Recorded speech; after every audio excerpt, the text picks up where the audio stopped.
John Shipton, bonjour. Bonsoir. Nous vous recevons aujourd'hui pour une chaîne internet qui s'appelle Thinkerview. Nous sommes en direct. Est-ce que vous pouvez vous présenter succinctement? Thank you. My name is John Shipton. Merci. I'm Julian Assange's Je m'appelle John father. Shipton, je suis le père de Julian Assange. Je suis en France pour sensibiliser et soutenir Julian dans son combat pour le libérer du système judiciaire du Royaume-Uni et du département de la justice des USA. Est-ce que vous pouvez nous résumer la situation de Julian? Qui est Julian et qu'est-ce qui se passe en ce moment?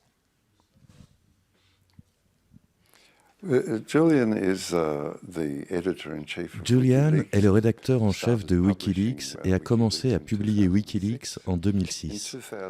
En 2010, les documents révélés par la lanceuse d'alerte Chelsea Manning, à l'époque connue sous le nom de Bradley Manning, les documents de la guerre d'Irak, de la guerre d'Afghanistan, de Guantanamo Bay et la vidéo Collateral Murder ont projeté Julian sur le devant de la scène du journalisme dans tout le monde occidental.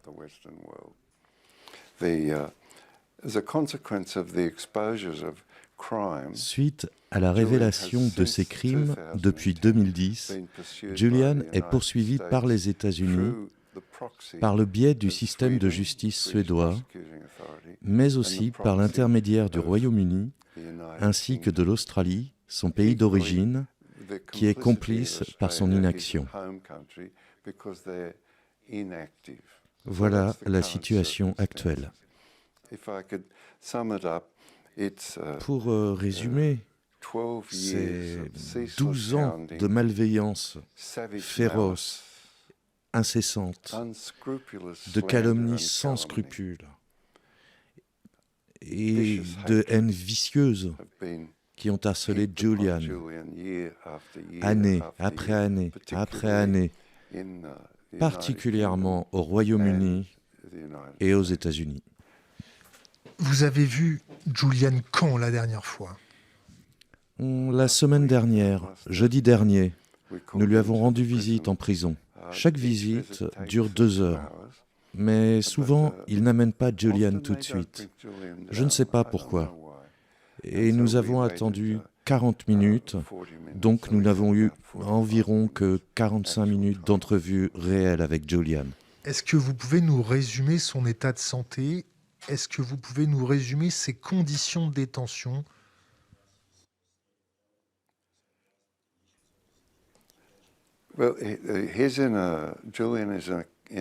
Julian est détenu dans la prison de haute sécurité de Belmarsh. C'est dans la banlieue de Londres. Il n'y a que des terroristes, des assassins ou des violeurs. Julian vit enfermé dans une petite cellule 22 à 23 heures par jour. Ce traitement serait qualifié dans les accords d'Istanbul comme un isolement cellulaire. Cela s'est aggravé au cours de la période de Covid parce que l'administration pénitentiaire a perdu beaucoup de personnel, qu'il avait peur de tomber malade, et les prisonniers passent par conséquent plus de temps dans leurs cellules. Mais la prison a aussi accordé plus d'appels téléphoniques à Julian. J'ai donc pu parler à Julian fréquemment avec une limite maximum de 10 minutes par appel. Mais vous pouvez avoir 10 minutes, attendre quelques heures et téléphoner encore 10 minutes. Quels sont les rapports que vous avez avec l'administration française et en particulier M. Dupond-Moretti, qui était censé être son avocat? Il y a quelques années, lorsque Dupond-Moretti a pris en charge le cas de Julian en tant qu'avocat, il a tenu une conférence de presse où il y avait 24 caméras des services de presse du monde entier. À ce moment, j'ai rencontré Dupond-Moretti, mais malheureusement, j'ai un mauvais niveau de français et Dupond-Moretti ne parle pas anglais. Donc les seuls échanges que nous avions eus étaient par l'intermédiaire d'Antoine Weil, qui a travaillé avec Dupond-Moretti. Maintenant que Dupond-Moretti est ministre de la Justice, il a dû évidemment abandonner le suivi juridique du cas de Julian, et Antoine Weil, que j'aime beaucoup, dirige maintenant la défense de Julian en France. Est-ce que la France vous a proposé une assistante de quelque manière que ce soit?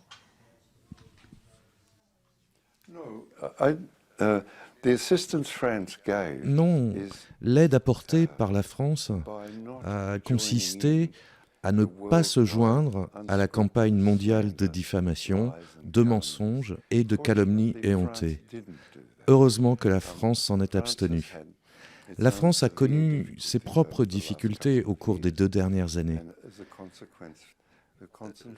L'attention du peuple français et de sa classe politique a été portée sur la France elle-même et sa position dans l'Union européenne, la géopolitique, etc.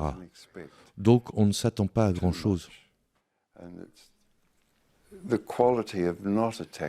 Le fait de ne pas avoir attaqué Julian fait de la France et de l'Allemagne les principaux soutiens potentiels de Julian. Julian Assange a révélé énormément de choses sur le renseignement américain contre notre pays. Comment la France ne peut pas vous apporter plus d'aide que cela, alors que Julian a révélé les écoutes de nos présidents, de nos entreprises clés, de nos deals? Comment vous interprétez la passivité intellectuelle de la France et la passivité technique d'assistance de la France?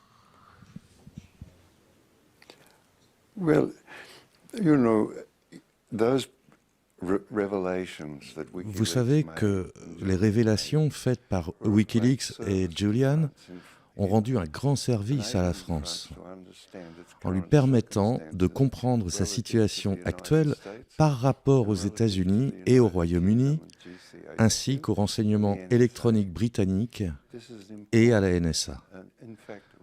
C'est important et même vital, car cela a révélé que 5 des plus grandes entreprises technologiques françaises ont vu leurs secrets pillés et que la pointe de la technologie française s'est retrouvée aux États-Unis dans 5 domaines essentiels.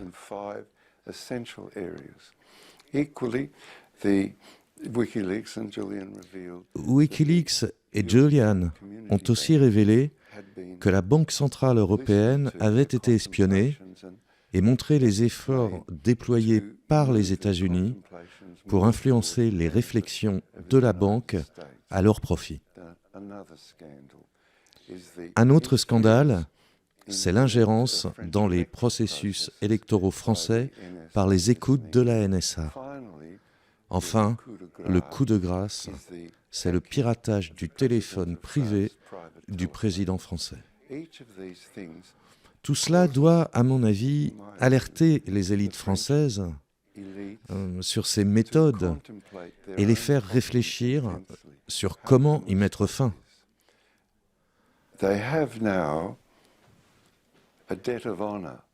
À mon avis, les élites ont maintenant envers Julian Assange et Wikileaks une dette d'honneur qui peut être remboursée et qui attend de l'être.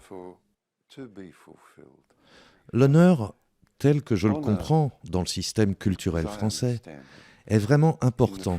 Et respecter cet honneur sera, à mon avis, et je ne souhaite pas pontifier, je parle comme si nous étions des amis à table et que nous parlions de choses et d'autres. Cet honneur sera essentiel pour amener la France à une position où les intérêts français peuvent être maintenus au premier plan.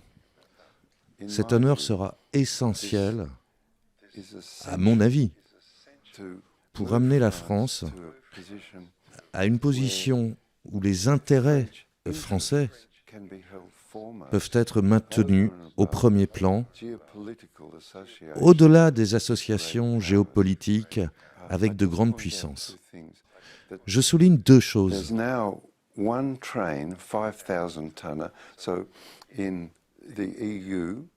L'Union européenne a augmenté les capacités des trains de marchandises de 4 270 tonnes à 5 200 tonnes en améliorant les attaches entre les wagons. Il y en a un toutes les heures venant de Chine.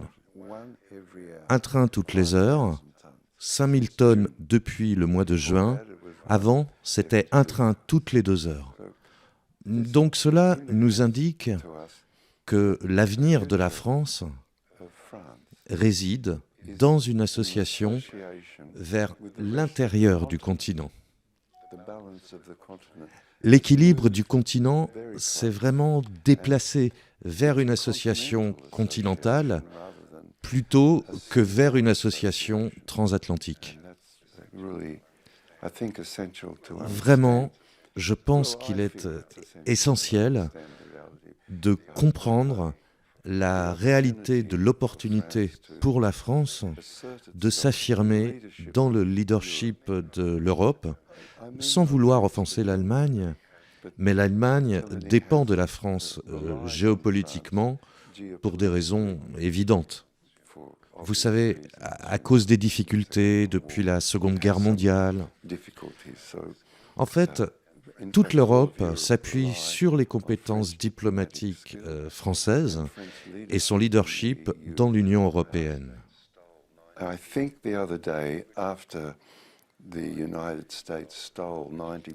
Je pense que les États-Unis ont non seulement volé 90 milliards de dollars, ce qui n'est pas une petite somme, mais ils ont aussi volé l'effort industriel de la France. La construction d'un sous-marin, ce qu'on m'a dit, est plus complexe qu'une fusée et la France a ses capacités. Il y a là une verticalité industrielle de la base, la métallurgie, jusqu'au sommet, l'électronique. Et la France a ses capacités. Well, yes. I've got another question. J'ai une autre question concernant votre attitude face à la surveillance que vous devez subir tous les jours.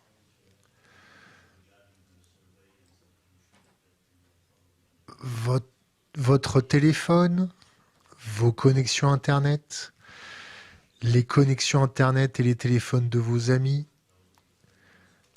les gens qui peuvent vous suivre, qui peuvent vous épier, vous surveiller. Psychologiquement, comment vous faites pour encaisser et vous endurcir face à votre vie privée qui se réduit comme peau de chagrin?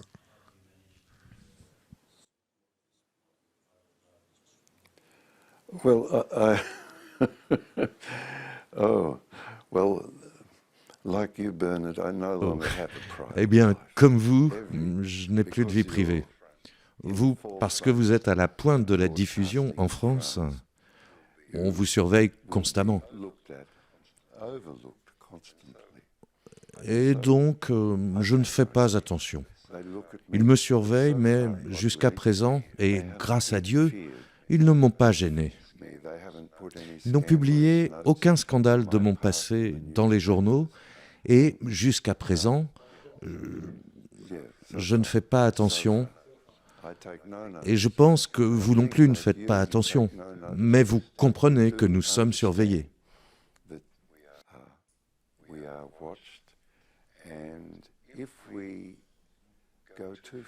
Mais si nous allons trop loin dans notre commentaire, nous serons détruits. Nous sommes prêts à être détruits. Nous sommes français.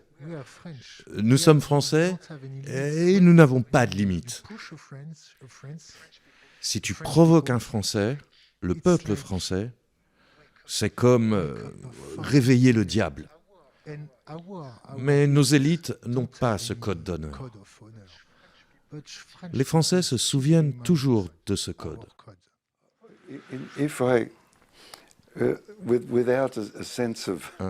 Sans aucune flatterie de ma part, vous savez, depuis la prise de la Bastille, la France a été à l'avant-garde pour trouver des moyens de sortir des problèmes que les élites nous causent. Mais je ne veux pas me faire d'ennemis dans des élites parce qu'elles doivent nous aider d'une manière ou d'une autre, car nous dépendons de leurs décisions. Cependant, le fondement de chaque société moderne, l'Angleterre mise à part, nos sociétés sont fondées sur l'égalité, la fraternité et la liberté. Nous en parlons tout le temps. La démocratie, le choix, etc. Et cela fonde notre attitude. Nous vivons et nous travaillons avec la conviction que nous avons une certaine liberté, une certaine égalité et que nous avons un peu de fraternité. Nous croyons à cela et quand on nous l'enlève, nous réagissons. Et les premières personnes à réagir sont toujours, pour une raison qu'on ignore, les Français. Et donc, les Gilets jaunes ont eu 11 personnes tuées. Je pense qu'il y a eu 1700 blessés graves. Beaucoup de gens ont perdu un œil. Et pourtant, ils ont réussi. Ils ont réussi. Vous avez vendu votre maison pour assurer la défense de Julian Assange, pour assurer votre campagne à travers le monde pour toucher énormément de personnes. En France, on a l'habitude de dire « Méfie-toi de celui qui n'a plus rien à perdre ».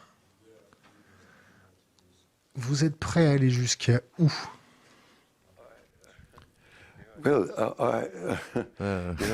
J'ai vendu ma maison et maintenant je loue une maison à la campagne où il fait assez froid en hiver. Mais ces choses ne sont plus des préoccupations. Tout d'abord, je suis vieux. Je n'ai pas de soucis, je n'ai pas de famille à fonder, je n'ai pas à entretenir un foyer. Je pourrais vivre dans une tente si je voulais.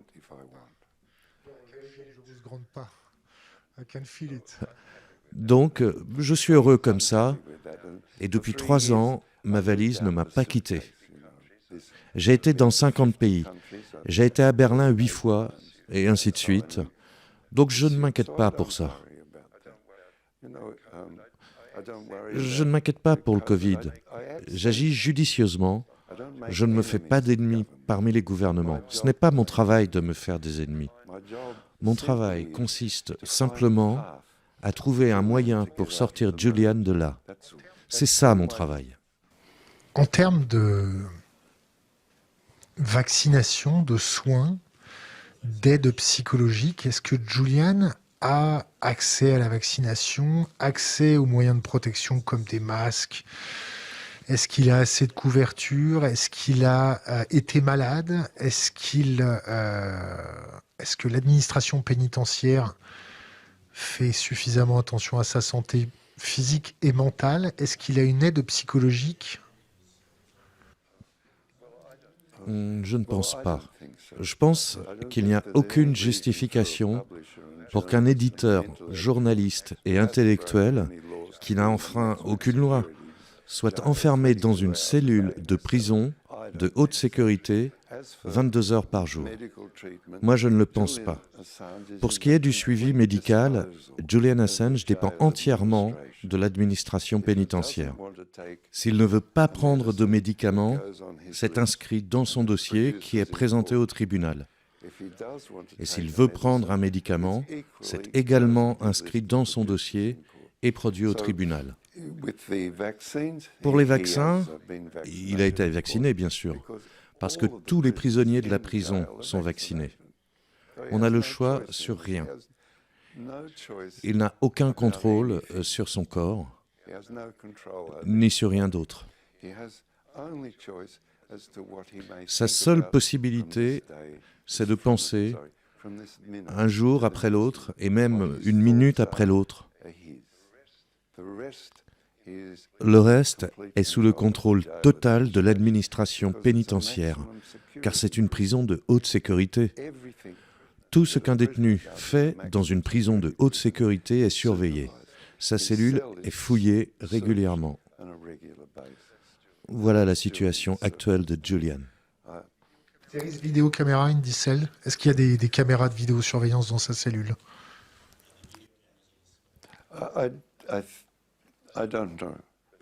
Je ne sais pas, mais dans la salle des visiteurs où ils nous placent quand je rends visite à Julian, il y a au plafond une caméra tous les 3 mètres. Les autres, ils les placent sous un vide en mezzanine sans caméra. Mais nous, ils nous placent toujours sous la caméra haute définition qui permet la lecture labiale. Oui, programme de lecture labiale haute fidélité. Et nous sommes toujours placés là. Donc je parle à Julian de cette façon. Et quand je dois discuter de quelque chose, je parle comme ça, pour qu'il ne puisse pas lire sur mes lèvres. Quand vous avez appris que la CIA avait comme plan l'assassinat ou le kidnapping de Julian Assange, quelle a été votre réaction? Comment vous avez compris? Vous n'avez pas été surpris?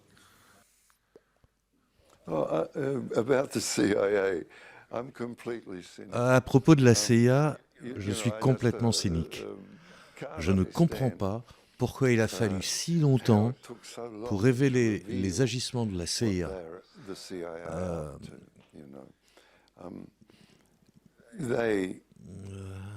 Comment puis-je dire ça? Je vais trouver. Ok. La CIA dirige maintenant les programmes de drones. Les programmes de drones ont des cibles.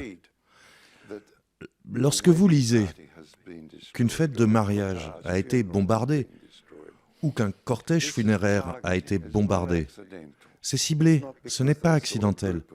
Ce n'est pas parce qu'ils voient un groupe de personnes danser qu'ils ont envoyé des drones et font tout exploser. Ils détruisent les moments rituels d'une société. Les moments forts d'une société sont lorsque 2 jeunes se réunissent. Et les ressources de la société sont mobilisées. Et la culture vivante est représentée par ces 2 jeunes gens s'unissant pour produire la prochaine génération. C'est le point culminant de l'existence humaine. Il prépare la prochaine génération et assure la continuité de la culture et du culte des ancêtres, dans le sens où une génération pousse la suivante vers l'avant. Eh bien, quand vous détruisez tout cela, vous détruisez la croissance intérieure et la vie intérieure de cette société. Ils savent aussi que l'autre rituel d'une société est le cortège funéraire, où l'on remercie et on célèbre la vie de la personne qui est morte et qui est enterrée. Alors on se rassemble tous et on dit merci, au revoir, et on célèbre sa vie de différentes manières. Certaines personnes pleurent, d'autres, comme les Irlandais, boivent un verre, etc. Mais nous célébrons. Ils détruisent cela, ils le détruisent. Est-ce que vous avez déjà pensé à prendre les armes pour délivrer votre fils?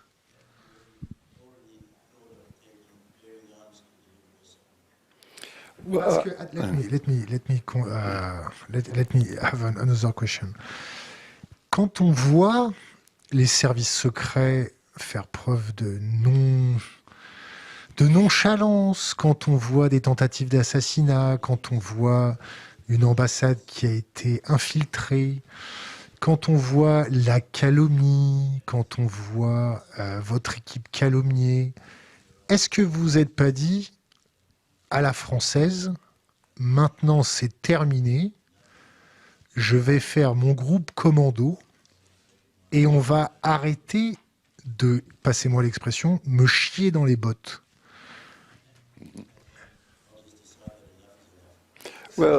Ça pourrait prendre plusieurs formes. Mais une forme plus violente que faire des kermesses, écrire des pancartes, faire des sourires à des journalistes qui en ont rien à faire. Vous savez,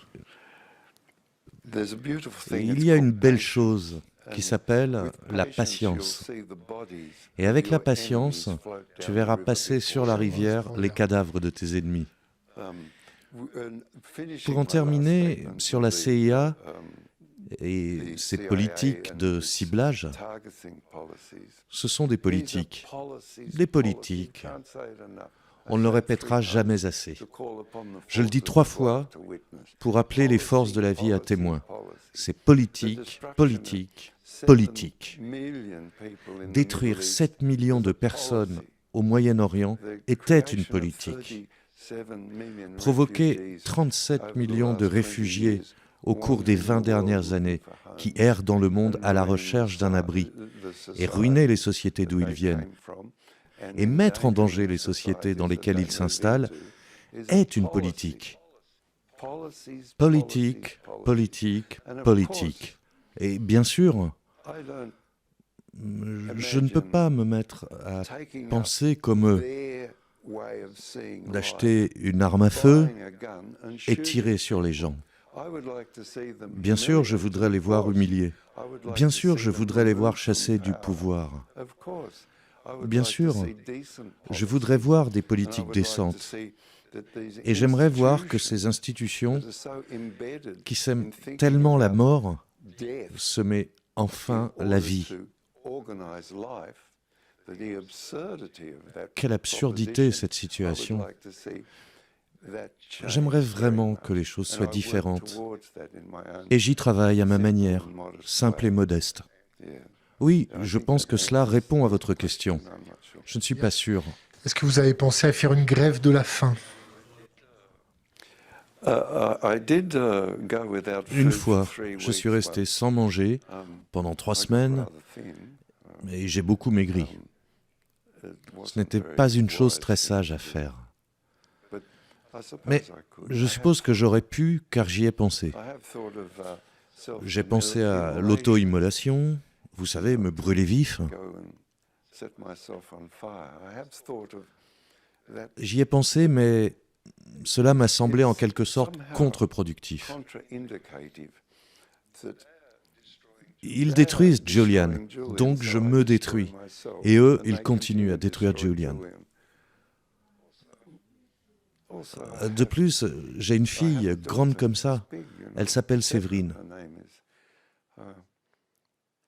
Que deviendrait-elle? Donc nous sommes coincés.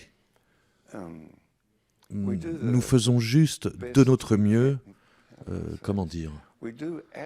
Nous faisons absolument tout ce que nous pouvons et nous restons raisonnables et humains. C'est notre travail. Sans cela, nous ne sommes rien. Nous serions comme ceux qui approuvent un nouvel instrument juridique pour torturer davantage Julian Assange, ou qui se réunissent et discutent sur comment faire pour détourner l'attention de cet événement, la persécution de Julian Assange, loin des crimes que nous avons commis, et faire en sorte que l'accent soit mis sur la personne de Julian. D'accord, c'est comme ça qu'on va faire. On va faire ça. On va suggérer à la juge qu'elle décide de ne pas extrader Julian Assange vers l'Amérique parce qu'il est malade. Et donc, tout le monde se concentre sur Julian Assange, et pas les 7 millions de personnes qui ont été massacrées, pas le chagrin et le deuil qui planent comme un nuage noir sur tout le Moyen-Orient. Pas les 77 millions de personnes à la recherche d'un abri, pas le million de personnes qui se sont réfugiées en Allemagne à la recherche d'une nouvelle vie, pas les 500 000 qui se sont réfugiés en Italie à la recherche d'une nouvelle vie, pas les 650 000 qui sont passés par la France à la recherche d'une vie quelque part, pas ça. Donc, nous, tout le monde se concentre sur la personne de Julian. Vous savez qu'il souffre et qu'il pourrait se suicider. Et vous avez une audience de 2 jours avec le juge en chef de la Haute Cour d'Angleterre où on n'aborde que le sujet de la santé de Julian. Au lieu de regarder les crimes et le rôle de la CIA que ces personnes ont commis au cours des 20 dernières années et qui ont été révélés par Wikileaks et Julian Assange, qui sont les crimes contre lesquels nous nous battons. Si Julian est extradé vers les États-Unis, si l'Angleterre laisse faire, qu'est-ce qu'on va faire? Qu'est-ce que vous allez faire? Je déménagerai aux États-Unis et continuerai à me battre. Je ne sais pas. Je ne peux pas abandonner. Je veux dire, non, je n'ai pas pensé à céder. Je n'utilise pas l'espoir comme un outil. Je n'utilise pas l'optimisme comme un outil. Je fais face chaque jour. Je combats au mieux de mes capacités chaque jour. Bien sûr, il y a des jours meilleurs que d'autres. Vous savez, certains jours on est bon, d'autres moins, mais c'est ce que je fais. Je n'utilise jamais l'espoir comme un outil d'énergie. Je donne de l'espoir aux autres, bien sûr. Je n'aime pas être méchant, mais je ne l'utilise pas pour sortir du lit. Je sors du lit parce qu'il y a énormément de choses à faire. Quand est-ce qu'est attendue la décision britannique sur la demande d'extradition des États-Unis? Vous savez, après l'audience des 27 et 28 octobre 2021, un avocat devant le tribunal m'a dit que c'était une question de semaines. Puis un autre avocat m'a appelé et il m'a dit « au moins 6 semaines ». Puis j'ai lu dans le blog de Alexander Mercouris que ce serait à la mi-janvier. Donc c'est très difficile à savoir.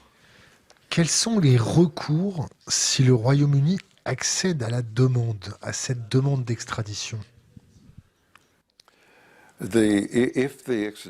Si l'extradition est acceptée en appel, Julian fera appel à la Cour suprême. Si l'extradition est refusée, les États-Unis feront également appel. Après 2 ans de détention provisoire, Julian a le privilège, si on peut appeler ça ainsi, de faire appel à la Cour européenne des droits de l'homme pour demander une mise en liberté sous caution. La Cour européenne des droits de l'homme décidera et probablement dira oui, plus que probablement, validera sa sortie sous caution. Mais cette décision n'est pas contraignante pour le Royaume-Uni qui peut les envoyer balader.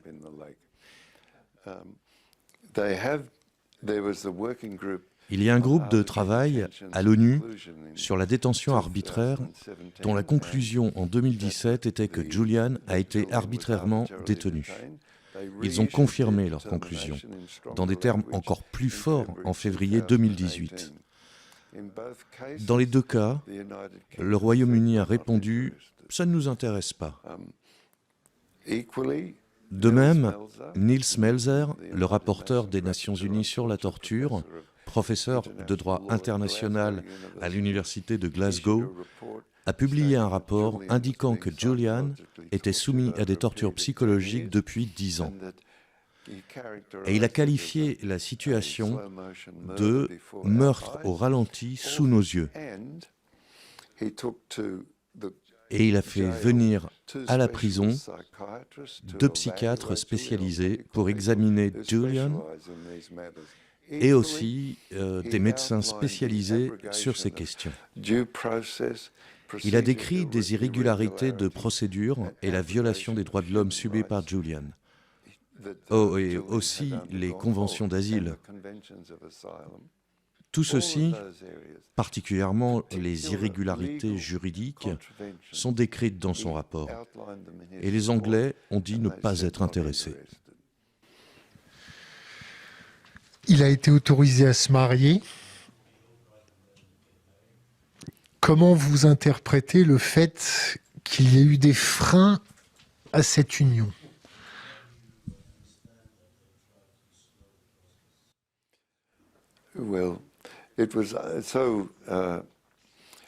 C'était une demande administrative faite par Julian et Stella au gouverneur de la prison. Peut-on se marier ? Demande également faite au ministère de la Justice. Peut-on se marier ? La réponse a été retardée, retardée et retardée.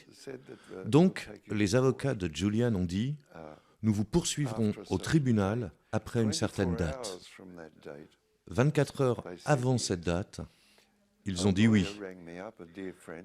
Un avocat m'a appelé, un ami proche, qui a dit « John, ils auraient perdu s'ils avaient été devant les tribunaux. » Ils n'ont donc réagi que par force majeure, sans aucun autre sentiment que l'exercice du pouvoir. Et c'est cohérent avec le traitement que le Royaume-Uni a réservé à Julian Assange. Si je peux me permettre, avant, je pensais que tout cela provenait des États-Unis, que les États-Unis étaient ceux qui tiraient les ficelles. Mais j'ai changé d'avis, parce que pendant 12 ans, le Royaume-Uni a fait preuve de malveillance.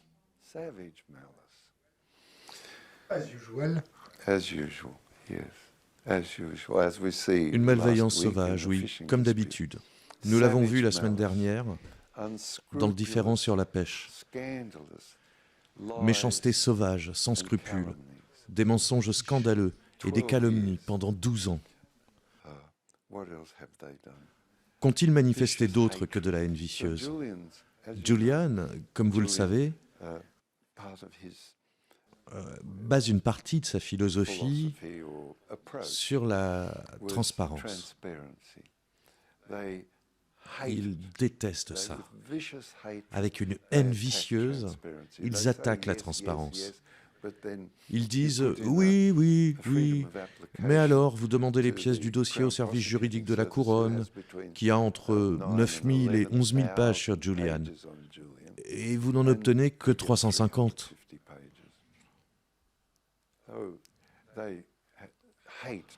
Oh, ils détestent la transparence.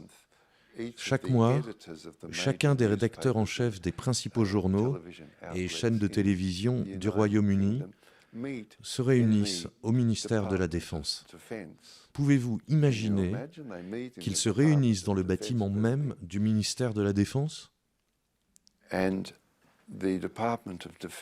le ministère de la Défense les informe sur les affaires sensibles en cours.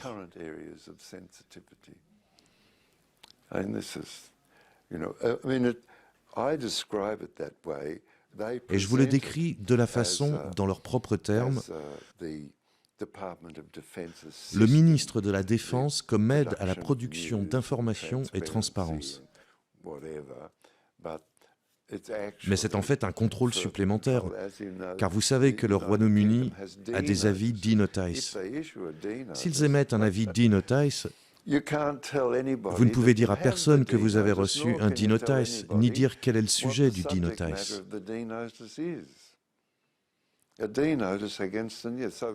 Donc, par exemple, ils décident de vous coller un D-Notice et vous disent « Oh, vous avez eu telle conversation avec John Chipton.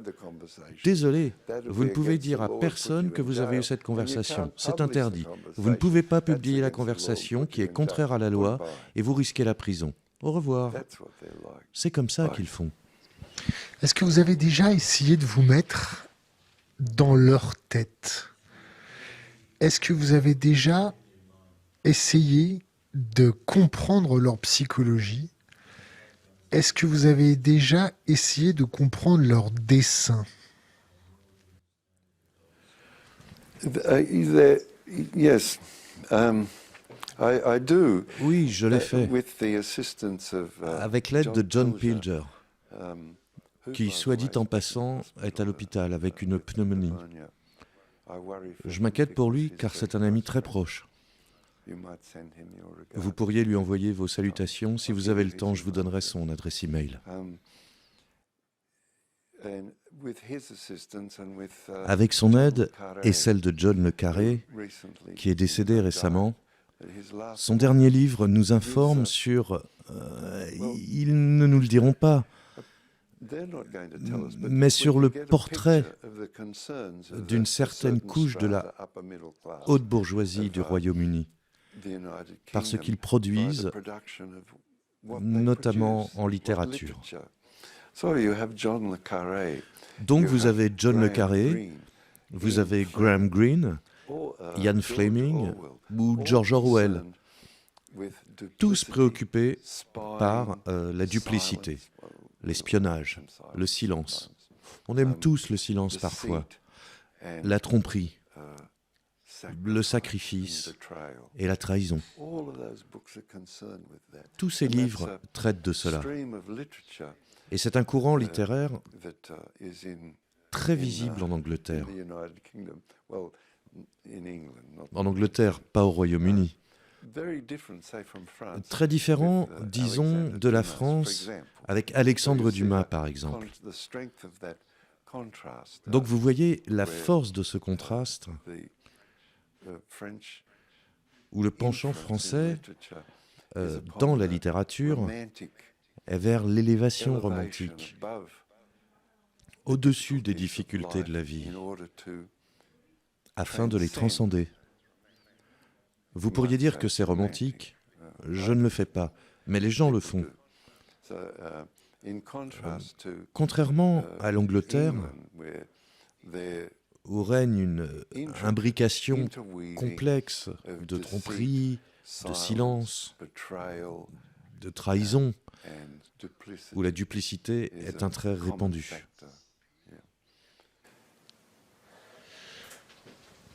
Comment vous anticipez l'avenir du haut de votre âge? Quel regard vous avez sur la société après avoir traversé toutes ces épreuves? Et comment vous voyez l'avenir pour vos petits-enfants? Oh, eh bien, vous savez, pour le moment, je ne suis pas optimiste pour l'avenir de l'Occident ou de l'Europe. Parce que la force des perspectives s'est déplacée vers la Russie, qui se reconstruit, et la Chine, qui a un mode de gouvernement différent, où la finance est un service public. Alors qu'en Europe, la finance est un service privé, d'où l'accumulation de capital et la financiarisation de nos sociétés.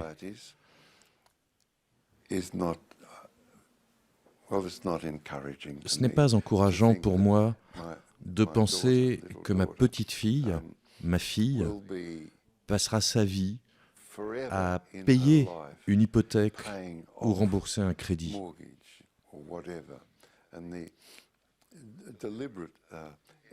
Et l'augmentation délibérée de la valeur de l'immobilier, on dit immobilier, mais il s'agit d'une inflation du prix des maisons. Maintenant, à Melbourne, il y a une telle pénurie de maisons qu'il y a des pages Facebook pour que les jeunes trouvent des colocations. Vous savez, sur Facebook, aimeriez-vous cohabiter? Et ainsi de suite, et offrent des colocations. Les jeunes n'ont plus assez d'argent pour s'installer. Tu ne peux pas fonder une famille. Il n'y a pas assez d'argent.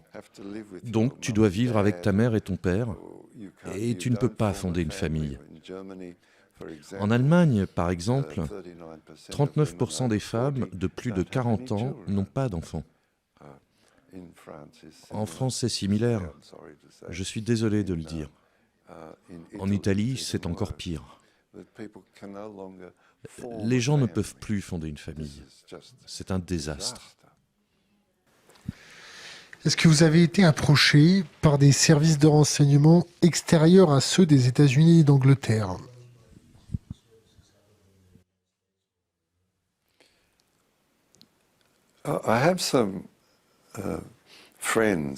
J'ai deux amis qui, anciens des services secrets australiens, pas exactement les services secrets.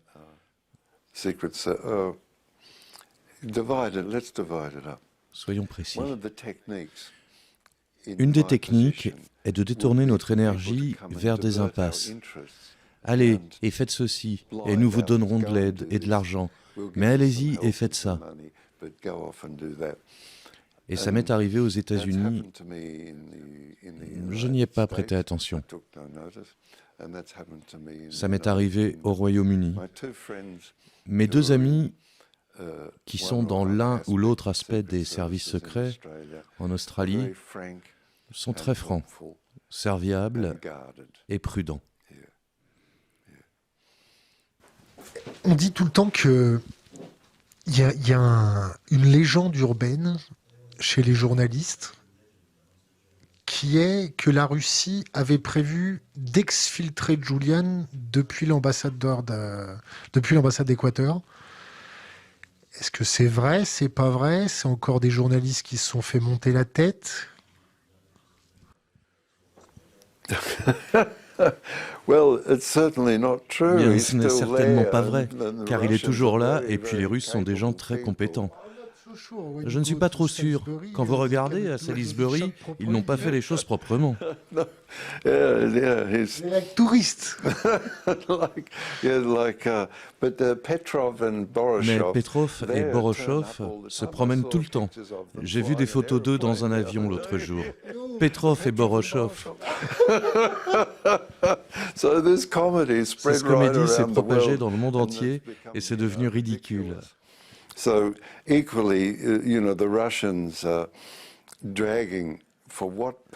même, les Russes exfiltrant Julian hors de l'ambassade. Dans quel but et à quelle fin? La Russie possède un corps diplomatique très compétent et opérationnel de premier plan mondial en ce moment. La France était autrefois au premier rang. Mais peu importe. La Russie, qui est au premier plan, exfiltrant Julian et risquant une fusillade devant Harrods, c'est juste un délire complet. Il y a quelques années, quand Julian recevait beaucoup de visiteurs à l'ambassade, on disait qu'il y avait un trou dans le sol, qu'il sortait et entrait par un des tunnels sous Harrods, parce que sous Harrods, il y aurait beaucoup de tunnels, et donc qu'il sortait par ces tunnels pour aller en boîte de nuit. C'est juste un fantasme que les gens fabriquent.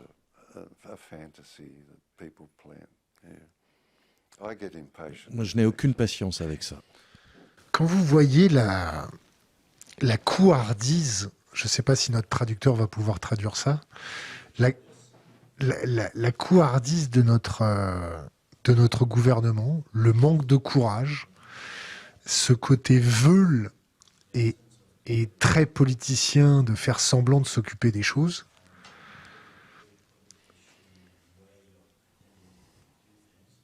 Est-ce que vous avez un message à leur faire passer?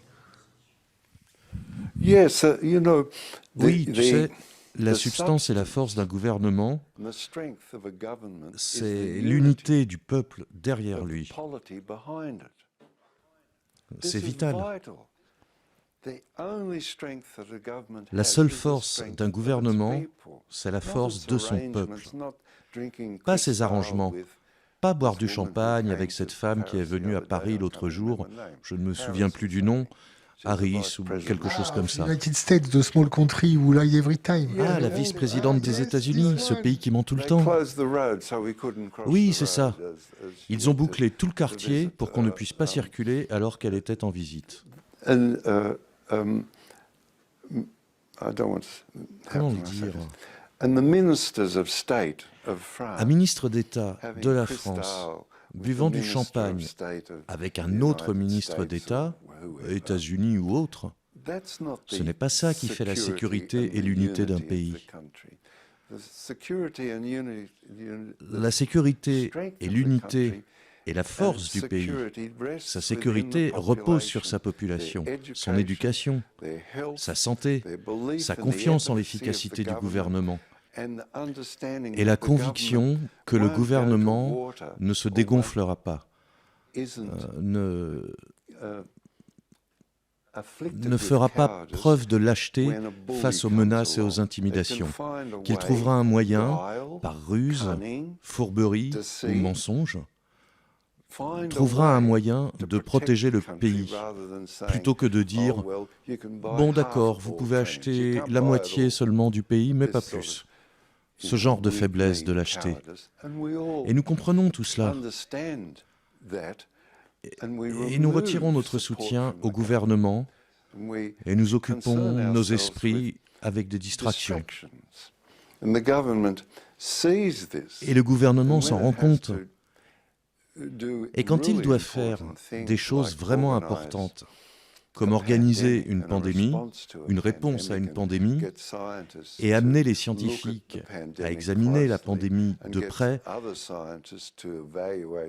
et demander à d'autres scientifiques d'évaluer les statistiques et d'amener d'autres scientifiques à évaluer pourquoi les États-Unis veulent que le monde entier se vaccine.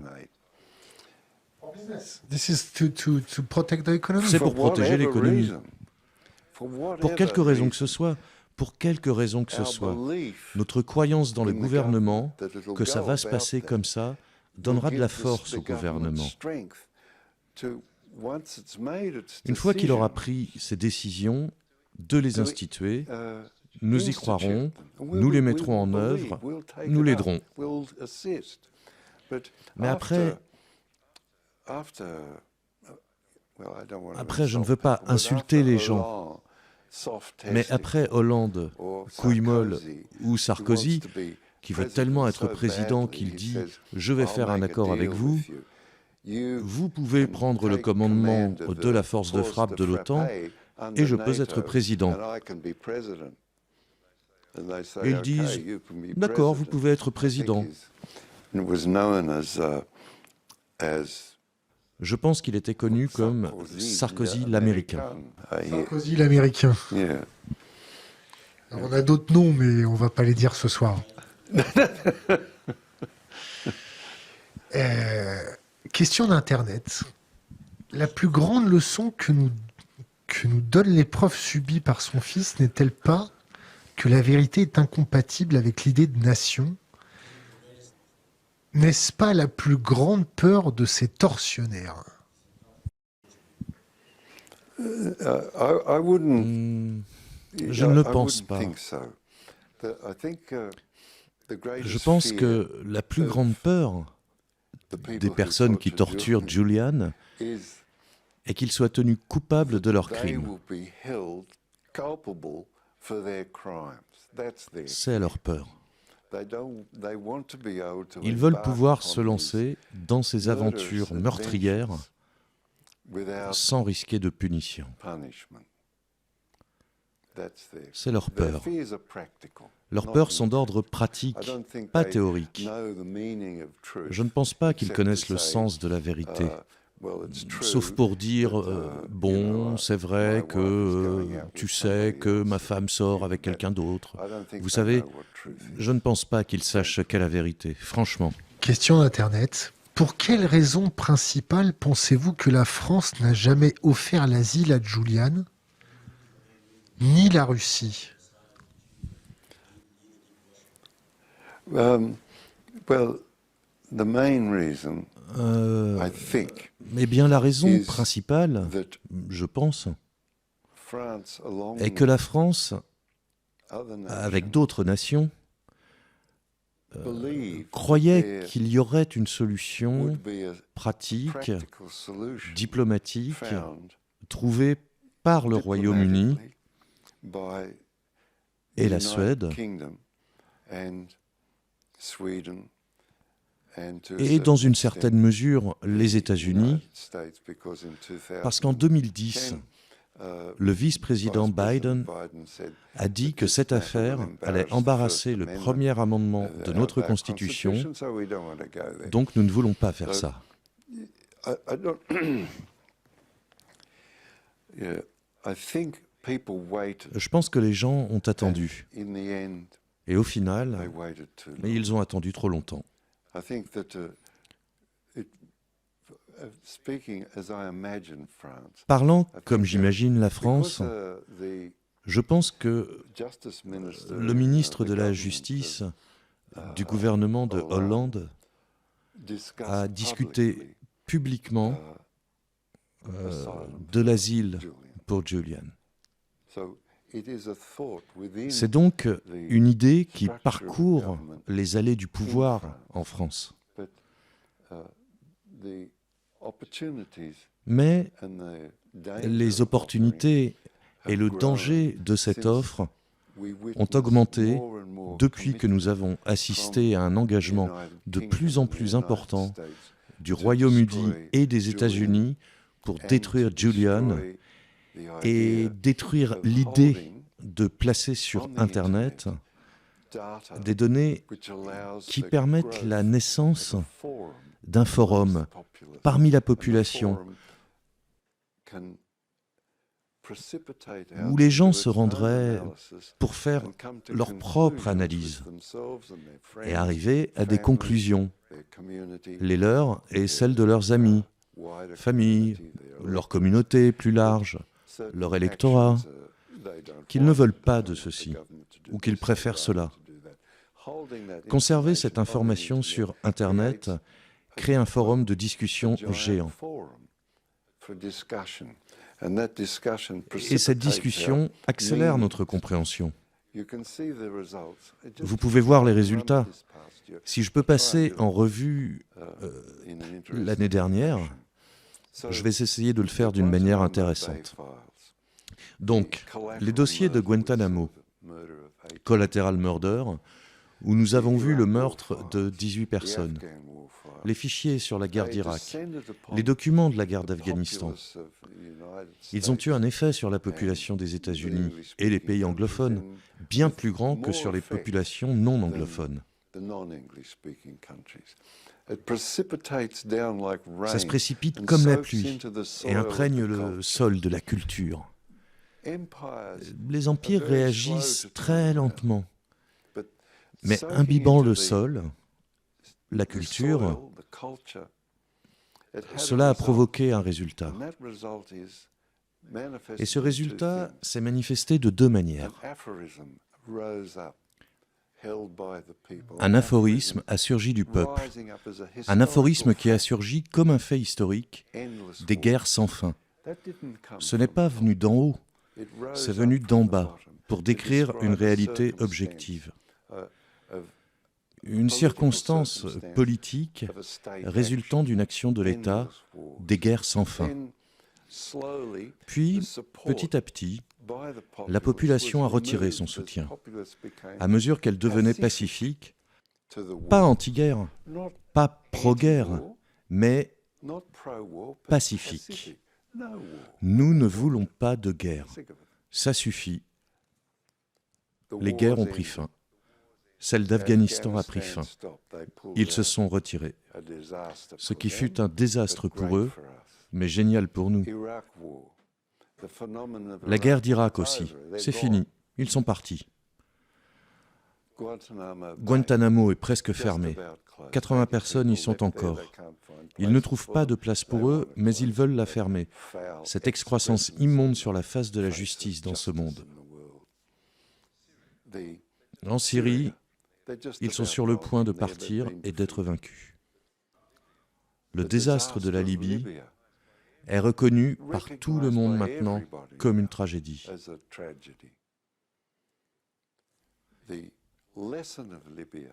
Les leçons de la Libye envers les autres nations du monde qui reconnaissent maintenant qu'elles ne peuvent pas laisser ces gens faire tout ce qu'ils veulent.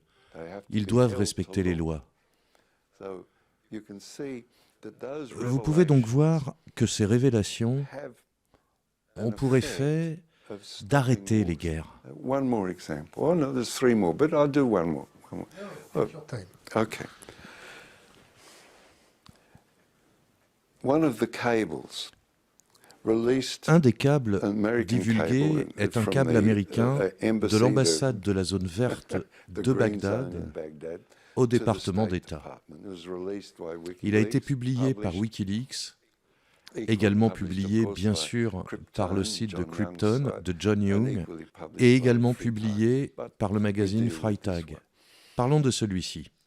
Un groupe de soldats américains est entré dans une maison avec une famille complète et a tué tout le monde. Les enfants, les mères, les pères, les oncles, les tantes, les frères, les sœurs. Ils ont tué tout le monde. Craignant de se faire prendre pour ce crime, ils ont ordonné une frappe aérienne sur la maison et ont effacé pour toujours toute trace de l'existence de cette famille. Cela a été décrit dans un document qui a été lu par les membres du Parlement irakien et d'une manière, par on ne sait quelle magie, le Parlement de ce pays détruit a rassemblé le courage, la force de la volonté, le cran, et a dit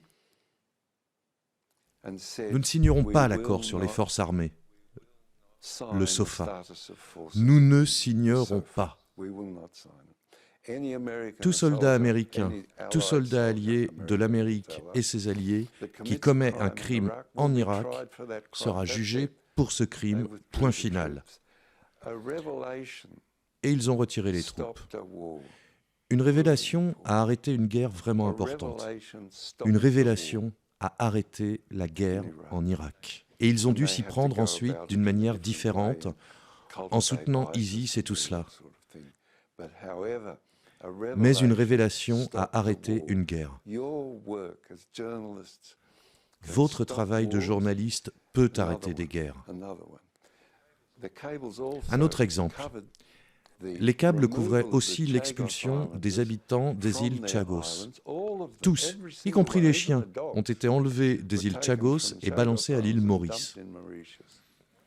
Une des îles a été cédée aux États-Unis pour y construire une base aérienne que nous connaissons tous comme Diego Garcia.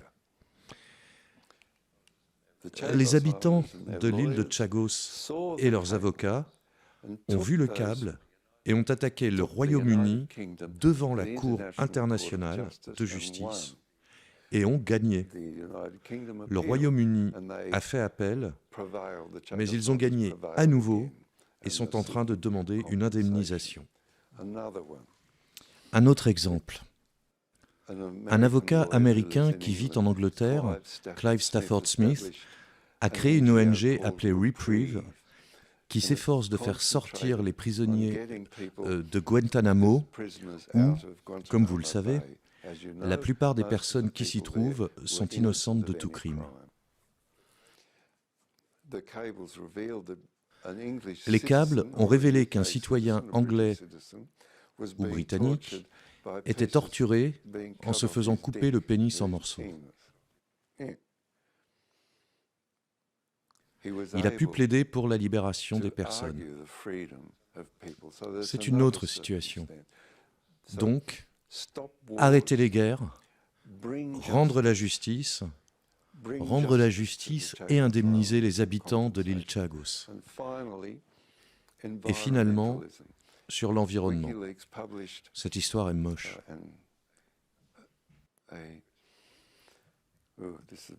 Wikileaks a publié un article à propos d'une société anglaise, une compagnie britannique, qui a pris les déchets électroniques et les a déversés au large des côtes africaines en empoisonnant la pêche. Une centaine de personnes, je crois que c'est 127, excusez-moi, ma mémoire des chiffres n'est pas précise.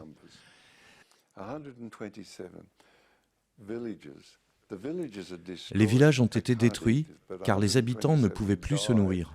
Mais 127 sont morts empoisonnés, se vidant les boyaux, incapables de marcher à cause de la détérioration de leur système nerveux. Vous savez, leurs nerfs ne fonctionnaient plus.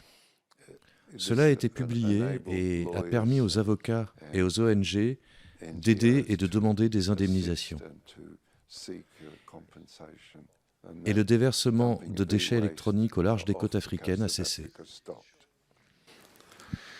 Vous avez sûrement dû lire la partie sur Abu Ghraib et la partie sur Guantanamo, sur les techniques de torture employées par les États-Unis. Quelles sont, pour vous, la pire chose que vous avez pu lire faite sur des hommes, par d'autres hommes? Vous savez, la pire chose que j'ai jamais lue étaient les notes de John Yoo, qui était le ministre de la Justice des États-Unis, où il argumente que la torture est acceptable. Tous les pays du monde, les Nations Unies, l'Amérique elle-même avaient interdit la torture. Et là, on a John Yoo, le ministre de la Justice des États-Unis du gouvernement Bush II, qui essaye de convaincre que la torture est acceptable, à leurs yeux. De cela a découlé l'ouverture des sites clandestins en Pologne, des sites clandestins en Ukraine et ailleurs.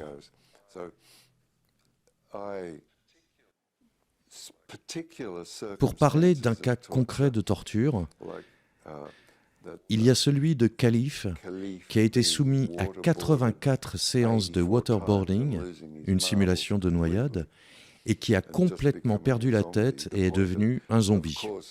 Le but du waterboarding n'est pas de vous faire avouer quoi que ce soit, mais de vous faire avouer une chose précise.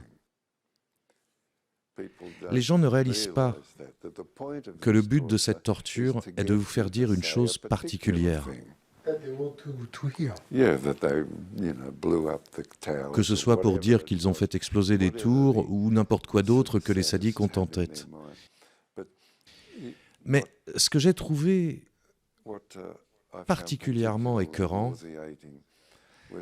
c'est la promotion du sadisme comme politique du gouvernement des États-Unis. C'est bien au-delà du révoltant. Est-ce qu'un jour vous pardonnerez aux États-Unis, ou du moins au gouvernement américain?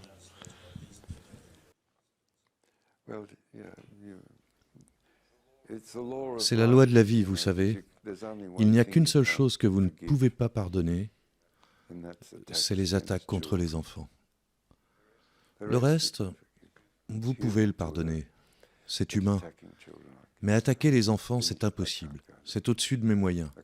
Je ne peux pardonner. Est-ce que, question d'Internet, a-t-il des communications avec les candidats à la présidentielle pour leur demander de se positionner sur l'asile en France de Julian Assange? Vous savez, j'ai pour règle de n'avoir avec les politiciens que des conversations privées et de ne pas les rencontrer si possible. Je travaille à partir de la base. C'est mon travail, vous savez, de travailler de la base vers le haut. Je laisse ces négociations avec les politiciens et les hauts fonctionnaires à d'autres personnes qui, par exemple, si vous proposez une certaine chose, une certaine voie que Julian doit emprunter pour, disons, obtenir un visa, pour demander l'asile en France. Si on propose ça, il y a des mécanismes. La connaissance de ces mécanismes, la connaissance des techniques administratives, la connaissance des lois et des règlements dans lesquels cela s'inscrirait, je ne les ai pas. C'est une affaire de professionnels. Donc, si le travail que nous faisons depuis la base crée une condition politique suffisante pour que les professionnels puissent trouver une solution au problème dans le contexte opérationnel d'un travail sur les lois, de penser aux moyens diplomatiques pour sauver la face, ça, c'est leur travail. Mon travail à moi, c'est de vous parler ici. Pour nous, on vous donnerait l'asile tout de suite. Parce qu'il n'y a pas plus français qu'un Julian Assange, en fait. It can't be, sorry. No, you know, I just let's. Yeah, this is a good. C'est un bon sujet et on peut commencer par là. C'est ce dont on a parlé au début, il y a 1h30. Wikileaks a été enregistré pour la première fois en France. Wikileaks a mené son premier procès pour publication en France. Julian vivait à l'époque dans le Marais et il avait une famille française. Il était sur le chemin du retour en France pour retrouver sa famille lorsqu'il a été arrêté au Royaume-Uni, où il se trouve maintenant depuis 13 ans. C'est long pour traverser les 35 km de la Manche. Ça fait 12-13 ans maintenant.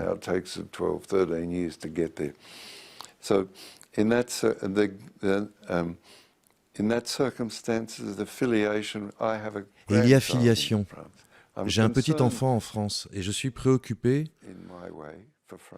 à ma modeste façon, pour la France. J'aime être ici.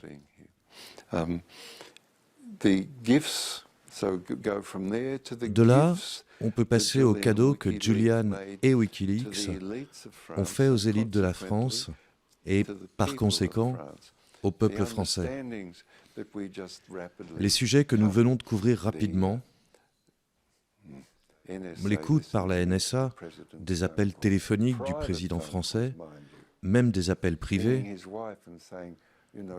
les appels privés à sa femme pour lui dire est-ce qu'on peut avoir une bouteille de vin au dîner ou autre, des conversations privées. La manipulation du système électoral français. Ils ont révélé comment cela a été accompli et quand cela a été fait.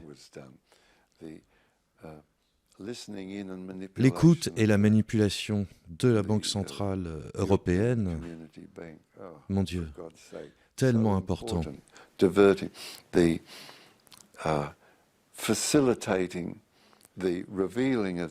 La révélation de la NSA et du GCHQ facilitant le vol et le pillage des meilleurs éléments de la technologie française dans 5 entreprises vraiment vitales.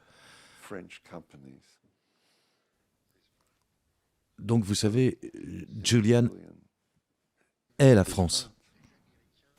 En France, on a vu les Américains s'immiscer sur le deal des sous-marins. On aurait pu attendre, comme mesure de rétorsion de la France, qu'elle donne l'asile à Julian Assange. Comment vous expliquez qu'on ne l'ait toujours pas fait? C'est à cause du fait que la France est dépendante en termes de renseignements américains? Ou c'est à cause que la France ne serait pas ou ne sera pas capable d'assurer la sécurité de Julian sur son propre territoire contre les services secrets américains qui tenteraient de l'assassiner?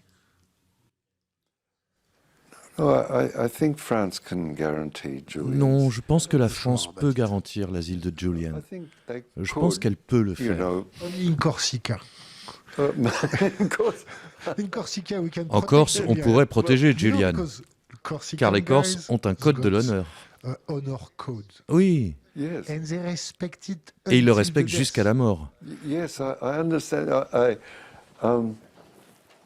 Well, Oui, c'est this is intéressant. interesting. As I understand it, there were 17 Je crois qu'il y a attempts against De eu Gaulle's 17 life while he was tentatives d'attentat contre le général de Gaulle president. pendant Those qu'il attempts était were président. prevented by a Ces Corsican tentatives ont été criminal, déjouées par un criminel corse, and his et sa garde bodyguard rapprochée was organised était by organisée par un a homme man qui who, était haut en couleur, had colourful et il la and protégeait avec succès. successfully prevented. So, I Donc, believe that je crois que would be more Julian or less serait safe plus ou moins en here. sécurité ici. However, the reasons for what Cependant, arrangements President Macron quels sont les arrangements que le président Macron et ses conseillers en politique étrangère ont réalisés avec les États-Unis sur le vol de 90 milliards de dollars? Je ne peux pas le deviner.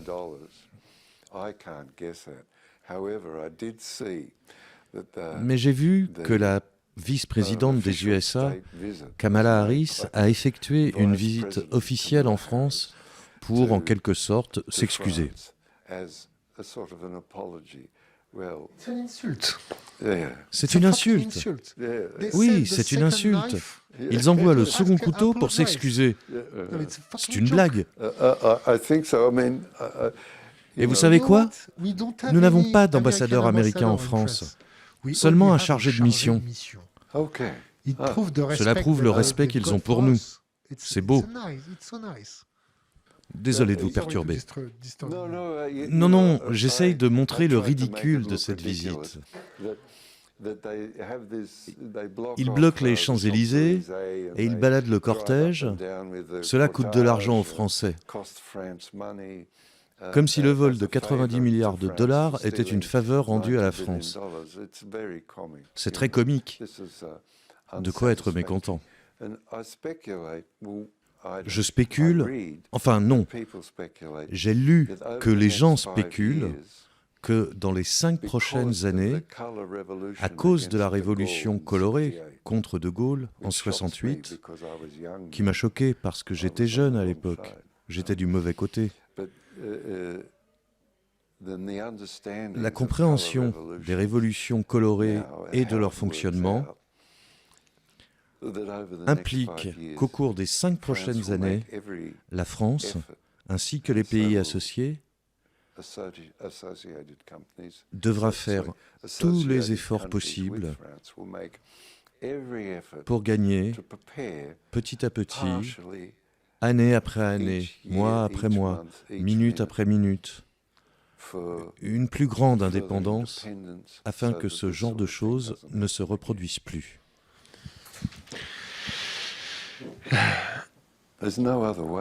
Il n'y a pas d'autre solution. Vous pensez qu'il y a une autre solution? Vous pensez que le fait d'être continuellement pillé par les États-Unis va rendre la France riche, la population en bonne santé et éduquée? Oubliez ça.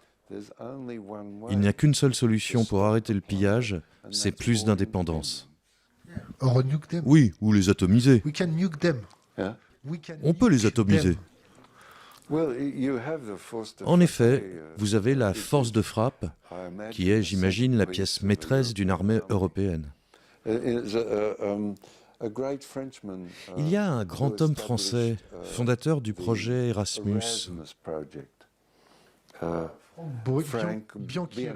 Frank Biancheri. Paix à son âme. He's dead since maybe 6 Il est mort il y a 6 ou 7 ans. J'ai correspondu avec lui. Un homme brillant, absolument brillant. Il y a maintenant 10 ou 11 ans, il a émis l'hypothèse que ce qui se passerait, ce qui devait se passer, était que la force de frappe devienne la pièce maîtresse d'une armée européenne. Donc je crois que lors de la négociation avec Biden, après le vol des 90 milliards de dollars, que l'armée européenne, que la politique d'une armée européenne est en train de se développer et d'atteindre sa plénitude. Nous devons prier pour cela, mais je n'en suis pas sûr. Frank a dit que cela allait arriver. On arrive à la fin de notre interview Est-ce que vous voulez qu'on parle de quelque chose en particulier tous les deux, avec la communauté? Est-ce que vous voulez parler de quelque chose en particulier? No, just Non, one non, thing. juste I une find chose. that everything Je trouve que everything tout vient de la masse des comes gens. up from the mass of us. That an inventive capacity La capacité rests d'invention within the soul of the repose dans l'âme de la nation, to use, ou, not pour ne pas religious utiliser un talk, langage religieux, but rest within dans le peuple lui-même. within the people Et tout ce qu'il themselves. faut, And so it's all it requires, again, c'est que nous parlions ensemble de nos préoccupations, converse with each other over our concerns. et cela And crée this les conditions creates a sociales social, political et politiques circumstance, d'un a changement historical historique. change. That's all it's required. C'est tout ce qui est We don't nécessaire. need to Nous n'avons pas besoin de faire des efforts spéciaux make any pour aller à la special Sorbonne efforts to ou go to autre, the Sorbonne or bien que something, l'éducation although soit education is importante. important. But to converse with Mais each discutons other ensemble over de our nos concerns, préoccupations. and you will see Et vous verrez que les gilets jaunes se manifesteront à nouveau dans d'autres domaines. Gilets jaunes. Gilets jaunes. Parfait. Le phénomène se manifestera encore, encore et encore. C'est ma conviction. Est-ce que vous avez 3 livres à recommander à notre communauté?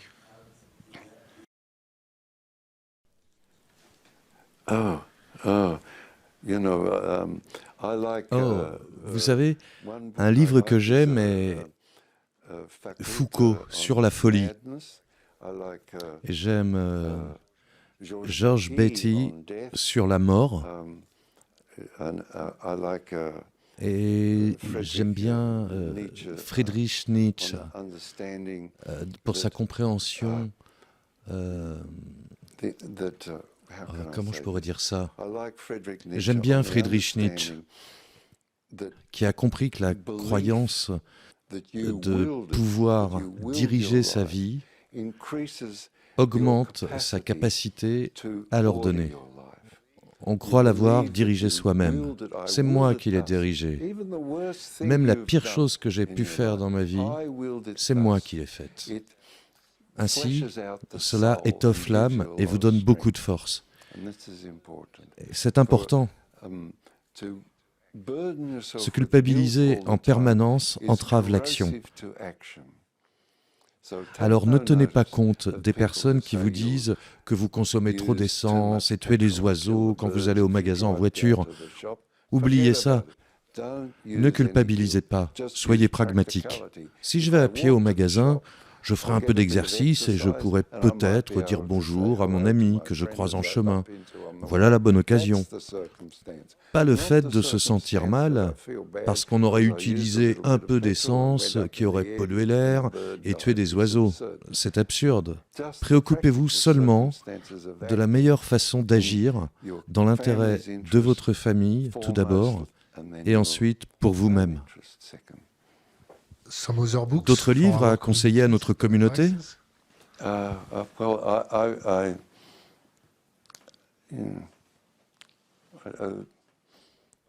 Oh, je n'en ai pas en tête. Il y en a trop. Est-ce que vous avez un autre conseil pour les jeunes générations?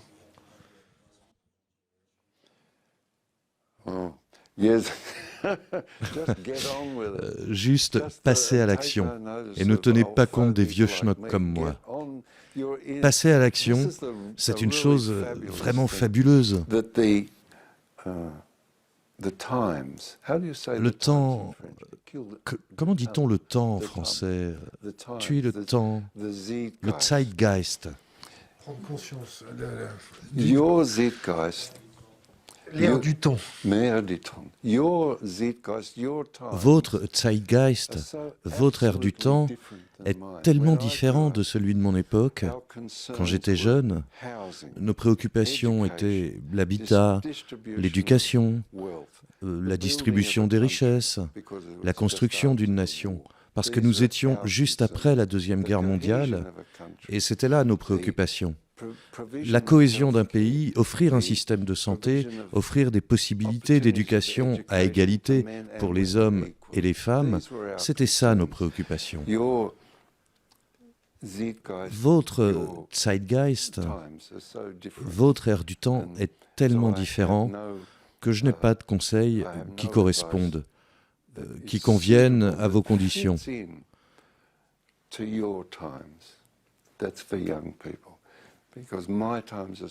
Ça, c'est aux jeunes de voir, car mon époque était trop différente.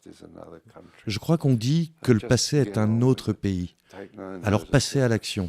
Ne prêtez pas attention à ceux qui prétendent vous culpabiliser. Je crois qu'il est dit dans la Bible, quelque part, que c'est Satan qui veut que vous vous sentiez coupable. La culpabilité est une douleur destructrice, provoquée par les accusations d'autres personnes. Prenez du recul et agissez selon vos propres intérêts et ceux de votre famille. John, thank you so much. Okay.